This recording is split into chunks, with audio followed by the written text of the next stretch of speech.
ভাগবতী একে নগরে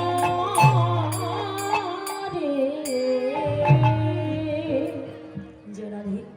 হরে কৃষ্ণ, হরি বল হরি বল। এখানে লক্ষ্য করুন বাবা, এখানে বললেন ভাগ্যবতী এক নাগরী। আচ্ছা মায়েরা বলুন তো এখানে নাগরী কেন বলা হয়েছে? এখানে যে বললেন ভাগ্যবতী এক নাগরী, এখানে নাগরী কেন বলা হয়েছে? তাহলে বাবা তৎকালীন যুগে কি কোনো পুরুষ ছিল না, সবাই কি নাগরী ছিলেন নাকি? মায়েরা, তৎকালীন যুগে কি কোনো পুরুষ ছিল না, সবাই কি নাগরী ছিলেন? এখানে নাগর হলো পুরুষ লিঙ্গ, আর নাগরী হলেন কিন্তু বাবা স্ত্রীলিঙ্গ। চৈতন্য চরিতামৃতে কবিরাজ গোস্বামী টিকা দিয়েছেন। কি টিকা দিয়েছেন? যত নর নারী আছে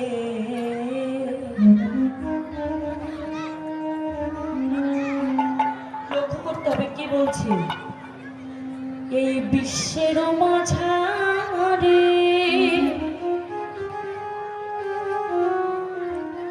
প্রকৃতির অংশ ইহা জানিবে অন্তরে।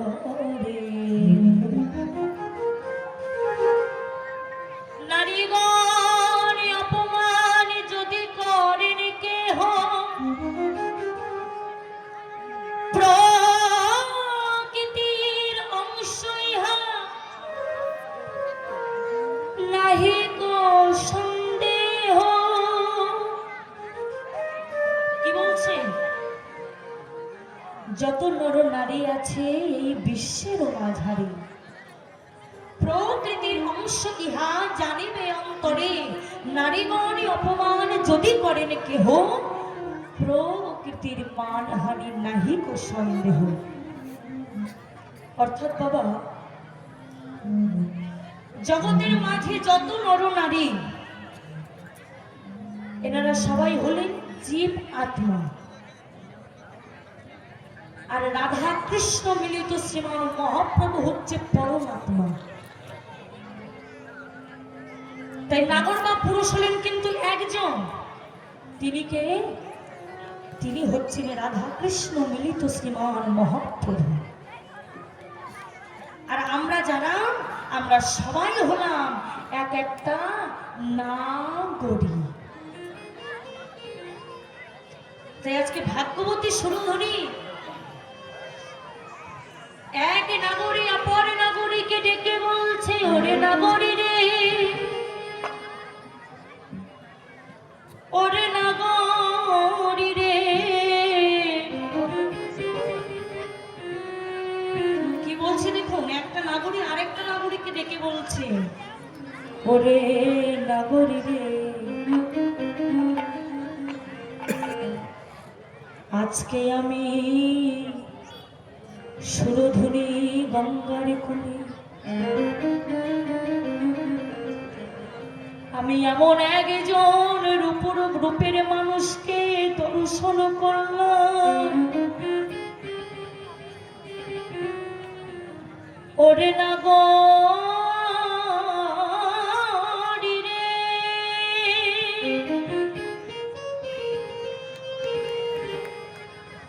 আজকে পেলে অবসানকালে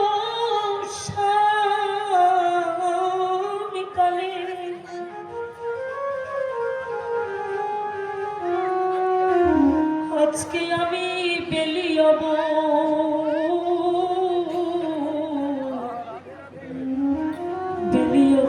সানকালে। ওই ভাগ্যবতী যমুনাতে জলে আনতে গিয়ে আমি এমন একজন রূপের মানুষকে দর্শন করলাম, ওরে নাগরী রে,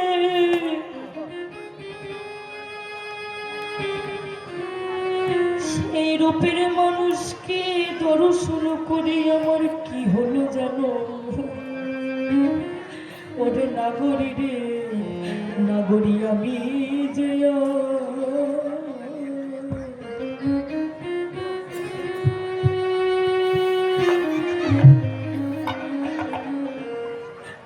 আমি যে আর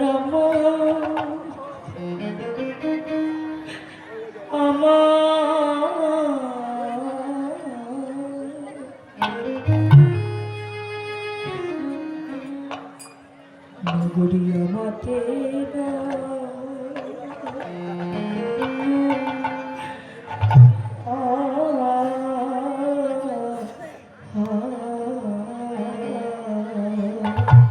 বলি আমি তাই গৌরী প্রেমানন্দে গৌরী হরি বল হরি বল হরি বল।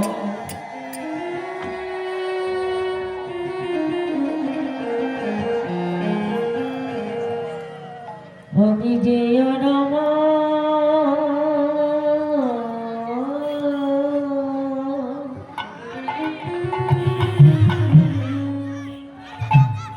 হরে আমাতে না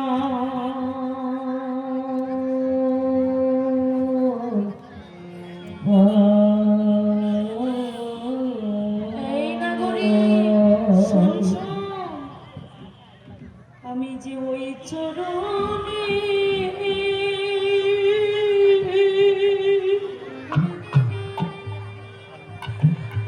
আমি ওই যে গৌর চরণে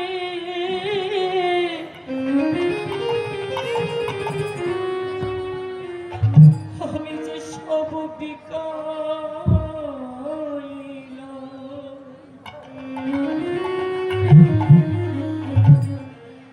নগরী আমি যে হরি আমাতে না আমি যে গৌর চরণে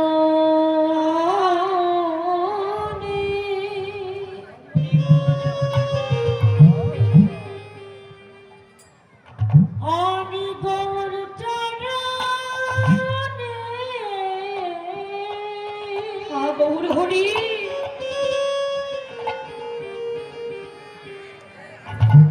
আমি গৌর চরণে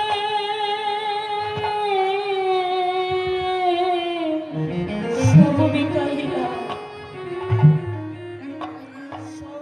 সব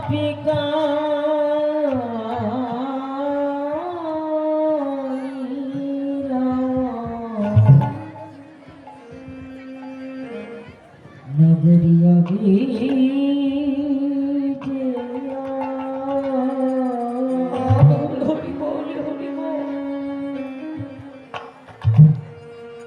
আমি যে রামা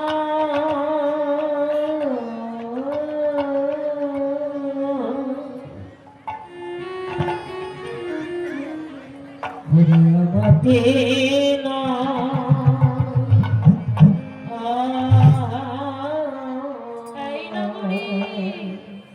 আমি যেদিকে তাকাই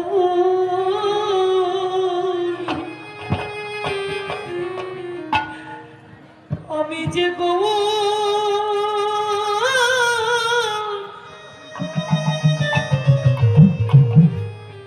আমার গৌর দেখি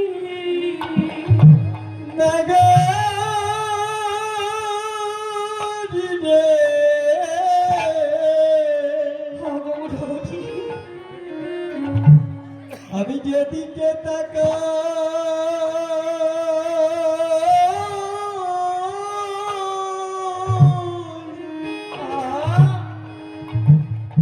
আমি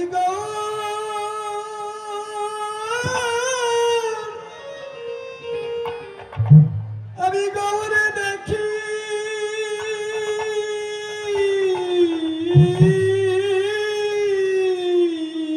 ওই নাই আমি গৌর ছাড়া আমি যে গৌর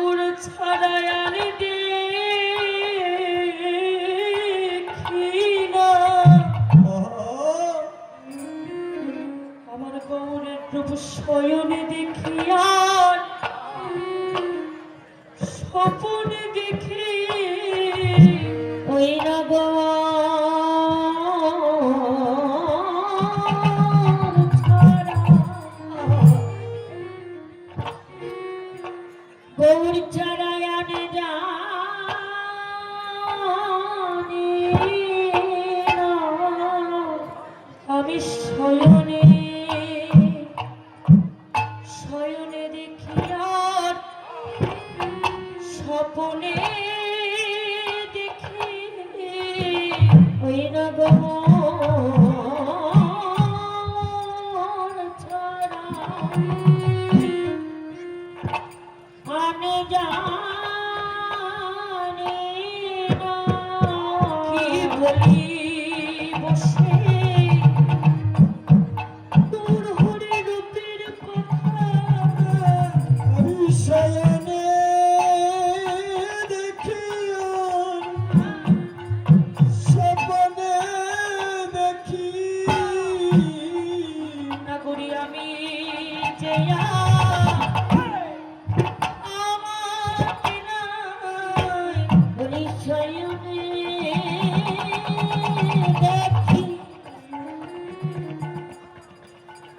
ওই না স্বপ্নে দেখি গৌর ছাড়া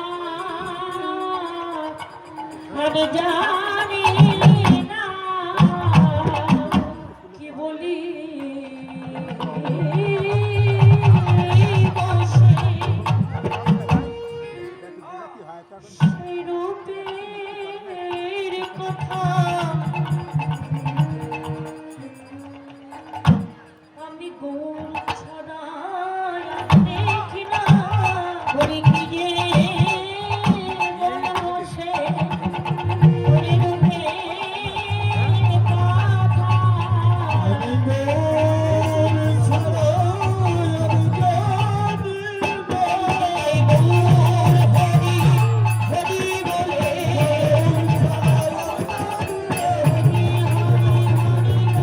গৌর হরি হরি বলে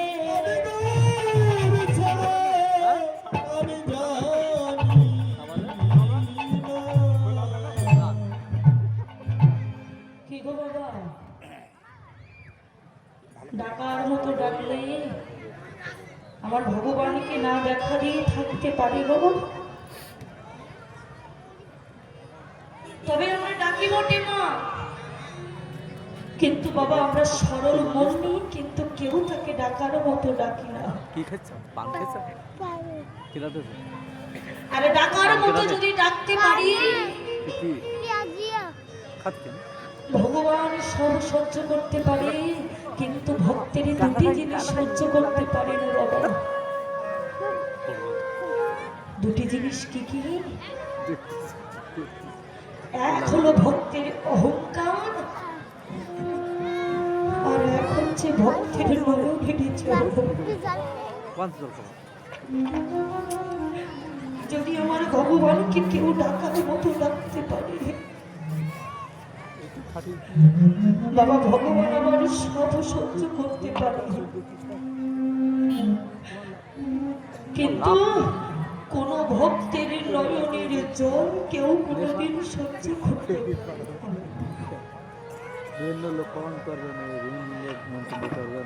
আর তার জ্বলন্ত প্রমাণ দিয়ে গেলে বাবা ডাকার মতো ডেকেছিল কে ছোট বাচ্চা ছেলে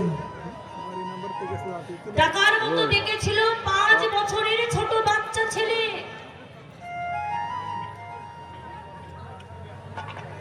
নাম তার ছিল বাবা রঘু একদিন রঘুর বাবা রঘুকে ডেকে বলছে বাবু রঘুরে এই রঘু আজ তো আমার ইমার্জেন্সি রোগী আছে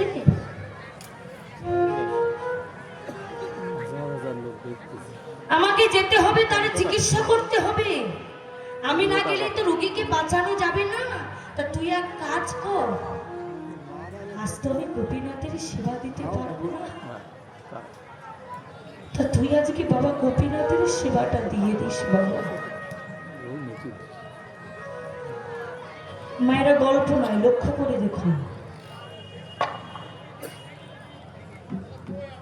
5 বছরের ছোট বাচ্চা ছেলে বাবাকে বলছে, বাবা গোপীনাথের পূজা করতে গেলে তুমি যে কত মন্ত্র উচ্চারণ করো, কিন্তু আমি তো কিছু জানি না। রঘুর বাবা রঘুকে ডেকে বলছে, বাবু রঘুনন্দন, এই মন তোর এই মন যা চাই তুই তাই কর বাবা, তোর এই মন থেকে তাকে ডাক, তোর মন্ত্রের প্রয়োজন হবে না, আমি আছি রে।